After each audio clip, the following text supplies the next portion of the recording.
आपने जरूर पिछले कुछ दिनों में टीवी पर या फोन स्क्रॉल करते वक्त हजारों स्टूडेंट्स को सड़कों पर उतरते जरूर देखा होगा। लाठी चार्ज, टीयर गैस और चारों तरफ सिर्फ गुस्सा दिख रहा है। देश का मीडिया बता रहा है कि ये गुस्सा एक एग्जाम यानी नीट के पेपर लीक पर है। Thousands of students are agitating against the NEET paper leak. और ये अब सिर्फ दिल्ली तक सीमित नहीं है बल्कि मुंबई, बेंगलुरु और कोलकाता तक फैल चुका है। पर सच्चाई इससे कहीं ज्यादा गहरी और डरावनी है। ये गुस्सा किसी एक पेपर लीक का नहीं है। ये गुस्सा एक पूरी जनरेशन का धोखा है। एक ऐसी जनरेशन जिसने बचपन से एक बात सुनी है, बेटा दिल लगाकर पढ़ो, अच्छी डिग्री लो और लाइफ सेटल हो जाएगी। पर आज वही एजुकेशन एक ट्रैप बन चुकी है। हम सब सोचते हैं कि जितना ज्यादा कोई पढ़ेगा उसकी नौकरी मिलने के चांसेस उतने ही ज्यादा होंगे। सिंपल लॉजिक है, राइट? पर इंडिया के इकोनॉमिक डेटा में एक अजीब सा सच छुपा है जो इस पूरे लॉजिक को उल्टा कर देता है। इंटरनेशनल लेबर ऑर्गेनाइजेशन यानी ILO और इंस्टीट्यूट फॉर ह्यूमन डेवलपमेंट की एक रिपोर्ट के मुताबिक इंडिया में ग्रेजुएट्स का अनएम्प्लॉयमेंट रेट अनपढ़ या कम पढ़े लिखे लोगों से लगभग 8 से 9 गुना ज्यादा है। जो पढ़ा लिखा नहीं है वो मजबूरी में बहुत ही कम पैसों पर बिना सेफ्टी के कोई भी काम करने को तैयार है। लेकिन अफसोस है कि हमारा मार्केट उन यूथ के लिए व्हाइट कॉलर या अच्छी कॉर्पोरेट जॉब जनरेट ही नहीं कर पा रहा जिन्होंने सालों तक पढ़ाई की है। सोचिए, जिस डिग्री को पाने के लिए किसी परिवार ने अपनी जमीन बेच दी, किसी मां ने अपने गहने गिरवी रख दिए, वो डिग्री मार्केट में आते ही एक रद्दी का कागज बन जाती है। पर ऐसा क्यों है? क्या हमारे यूथ काम करना नहीं चाहते या फिर हमारा मार्केट उन्हें वो काम ही नहीं दे पा रहा जिसके लिए वो लायक है?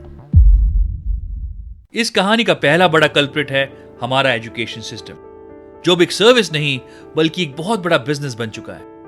पिछले 10 सालों में इंडिया के टियर 2 और टियर 3 सिटीज में प्राइवेट कॉलेजेस और इंस्टीट्यूट की बाढ़ सी आ गई है। हर दूसरे मोहल्ले में एक नया इंजीनियरिंग या मैनेजमेंट कॉलेज खुल जाता है। इनकी चमकती बिल्डिंग्स होती हैं, बड़े बड़े होर्डिंग्स होते हैं जहां 100% प्लेसमेंट का दावा किया जाता है। पर इनके अंदर की सच्चाई क्या है? इंडिया स्किल्स रिपोर्ट और रीसेंट प्लेसमेंट डेटा के मुताबिक इंडिया में हर साल बहुत बड़ी संख्या में इंजीनियरिंग और यूजी ग्रेजुएट्स अनप्लेस्ड रह जाते हैं। लगभग 75% कॉर्पोरेट जॉब्स के लायक ही नहीं होते। उनके पास डिग्री तो होती है पर उन्हें मॉडर्न कोडिंग नहीं आती। उनके पास मार्कशीट तो होती है पर रियल वर्ल्ड प्रॉब्लम सॉल्विंग का जीरो एक्सपीरियंस होता है। इन कॉलेजेस को सिर्फ आपकी फीस से मतलब है। उन्हें फर्क नहीं पड़ता कि उनके पास वही पुराना सिलेबस चल रहा है जो आज से कई साल पहले चलता था। एक तरफ से लाखों स्टूडेंट्स हर साल इन डिग्री फैक्ट्री से निकल रहे हैं और दूसरी तरफ कॉर्पोरेट्स के पास वैकेंसीज हैं पर उन्हें सही स्किल्स वाले लोग ही नहीं मिल रहे। ये एक ऐसा स्ट्रक्चरल मिसमैच है जो धीरे धीरे एक इकोनॉमिक बॉम्ब बन चुका है। जब कॉर्पोरेट सेक्टर्स में ऑप्शन खत्म होने लगते हैं तो हमारे देश का यूथ एक अलग रास्ते पर निकलता है, गवर्नमेंट जॉब्स। सरकारी नौकरी इंडिया में सिर्फ एक जॉब नहीं है, वो एक सोशल स्टेटस है, सिक्योरिटी है और सबसे बड़ी बात, एक मिडिल क्लास फैमिली का सबसे बड़ा सहारा है। लेकिन यहां का मैथ्स और भी ज्यादा डरावना है। जब एक सिंगल डिपार्टमेंट में कुछ 100 या कुछ 1000 वैकेंसीज निकलती हैं तो वहां 20 से 30 लाख लोग अप्लाई करते हैं।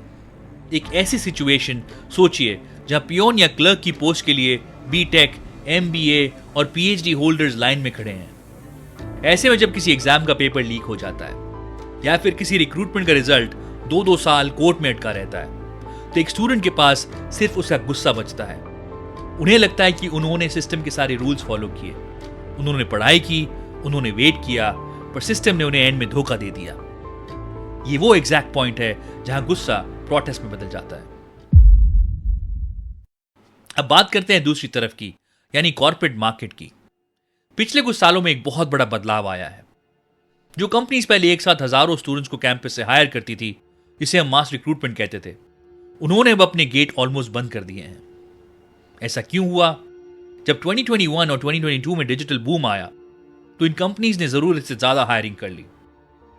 पर अब ग्लोबल मार्केट के स्लो होने से और क्लाइंट्स के बजट कटने से वही कंपनीज अब नए फ्रेशर्स को लेने से डर रही हैं। उल्टा अब कॉर्पोरेट रूम्स में सिर्फ एक चीज पर बात होती है, कॉस्ट कटिंग।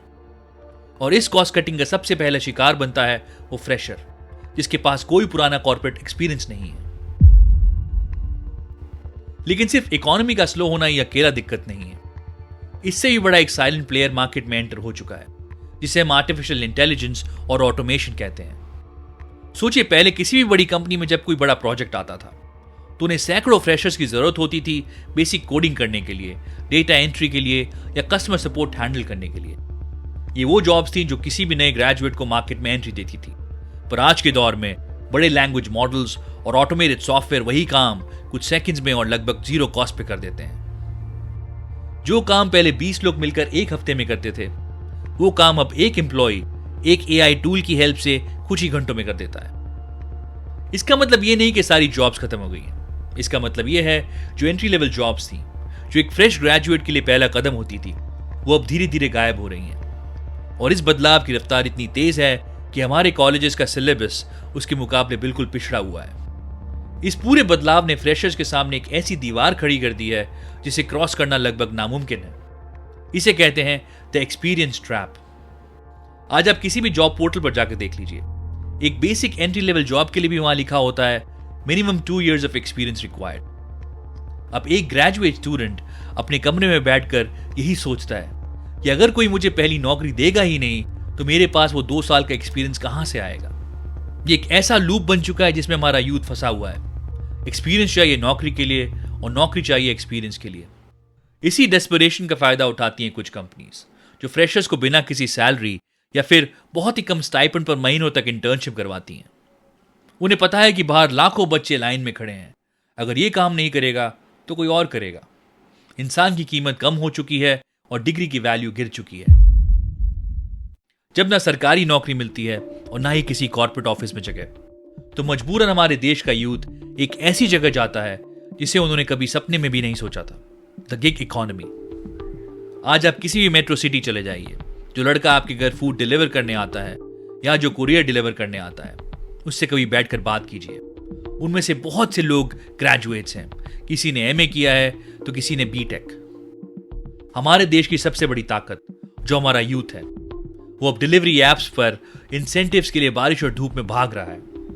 ये कोई करियर चॉइस नहीं है, ये सिर्फ सरवाइव करने की आखिरी कोशिश है। और जब ये कोशिश भी टूटने लगती है, जब रोज की मेहनत के बाद भी घर का खर्चा चलाना मुश्किल हो जाता है, तब वही गुस्सा जो अंदर दब रहा था सड़कों पर एक प्रोटेस्ट की शक्ल में बाहर निकलता है।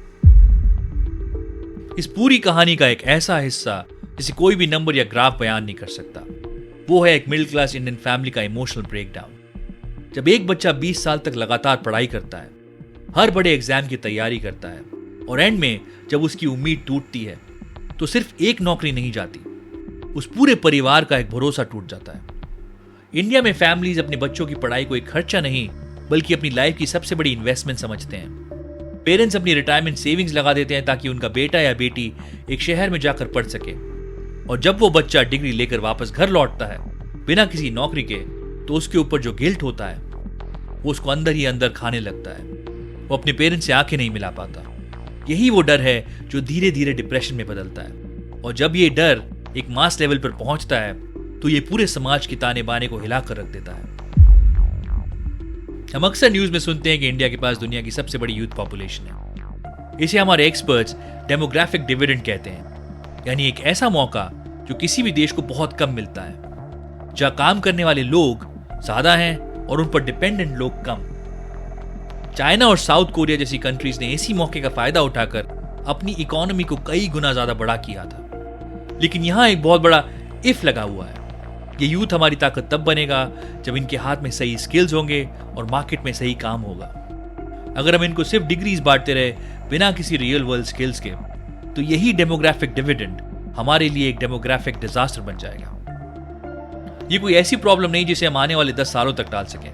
ये विंडो बहुत छोटी है और इसका वक्त तेजी से निकल रहा है। अगर हमारा यूथ इस क्रिटिकल फेज में बेरोजगार बैठा रहा, तो हम एक ऐसी जनरेशन खो देंगे जो इस देश को सुपर पावर बना सकती थी। सड़कों पर उतरे यूथ का गुस्सा, उनका दर्द बिल्कुल सच है। उनका सवाल बिल्कुल जायज है। वो सिस्टम से कोई फ्री की चीज नहीं मांग रहे, वो सिर्फ अपना हक मांग रहे हैं, एक ऐसी अपॉर्चुनिटी जहां उनके हार्डवर्क की कोई कीमत हो। अब वक्त आ गया है कि हम एज ए नेशन इस क्राइसिस को पहचानें, पॉलिटिक्स से ऊपर उठें और अपने यूथ के फ्यूचर को बचाएं।